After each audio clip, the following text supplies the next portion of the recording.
Share માર્કેટમાં રોકાણ કરવાથી સારું એવું વળતર મળશે તેવી લોભામણી વાતો અને લાલચ આપી ફરિયાદીને એક લિંક મોકલી. તેમાં ફરિયાદીને રજિસ્ટ્રેશન કરાવી શેર અને આઈપીઓમાં રોકાણ કરવા માટે અલગ અલગ બેંક એકાઉન્ટમાં કુલ 14.12 લાખ રૂપિયા ટ્રાન્સફર કરાવ્યા. નફો અથવા તો જે રૂપિયા ભરવામાં આવ્યા હતા તે નહીં આપનાર 2 આરોપીની સુરત સાયબર બ્રાન્ચે ધરપકડ કરી છે. પેઇન્ટર અને ડ્રાઈવર તરીકે ધંધો કરનાર આ આરોપીઓએ સાયબર ફ્રોડની ઘટનાને અંજામ આપ્યો છે.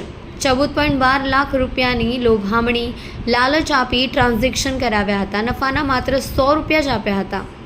સુરત સાયબર ક્રાઇમ પાસેથી મળતી માહિતી મુજબ તારીખ 31 માર્ચ 2024થી લઈને 30 મે 2024 સુધી અજાણ્યા વોટ્સએપ ગ્રુપમાંથી અલગ અલગ મોબાઈલ નંબરોના ધારકો બેંક એકાઉન્ટના ધારકોને પૂર્વ આયોજિત કાવતરું રચી ફરિયાદીને શેર માર્કેટમાં રોકાણ કરવાથી સારું વળતર મળશે તેવી લોભામણી લાલચ આપવામાં આવી હતી. આ લોભામણી વાતો કરી લોકો અજાણી વેબસાઇટની લિંક ફરિયાદીને મોકલી આપી હતી. તેમાં એલેટ્સફર્ડ નામની એપ્લિકેશનમાં રજિસ્ટ્રેશન કરાવી અલગ અલગ શેરમાં અને આઈપીઓમાં રોકાણ કરાવી ફરિયાદીને અલગ અલગ બેંક એકાઉન્ટમાં કુલ 14,12,000 ટ્રાન્સફર કરાવ્યા હતા. લાખો રૂપિયાના સામે માત્ર 100 રૂપિયા નફો એકાઉન્ટમાં જ્યારે લાખો રૂપિયા જમા કરાવ્યામાં હતા.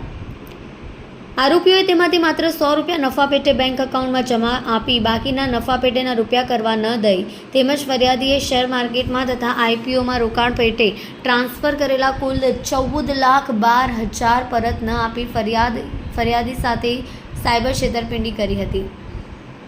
આ સમગ્ર મામલે સુરત સાયબર ક્રાઇમ બ્રાન્ચ દ્વારા 29 વર્ષીય રાજ ઉર્ફે પિન્ટુ વૈષ્ણવની ધરપકડ કરી છે.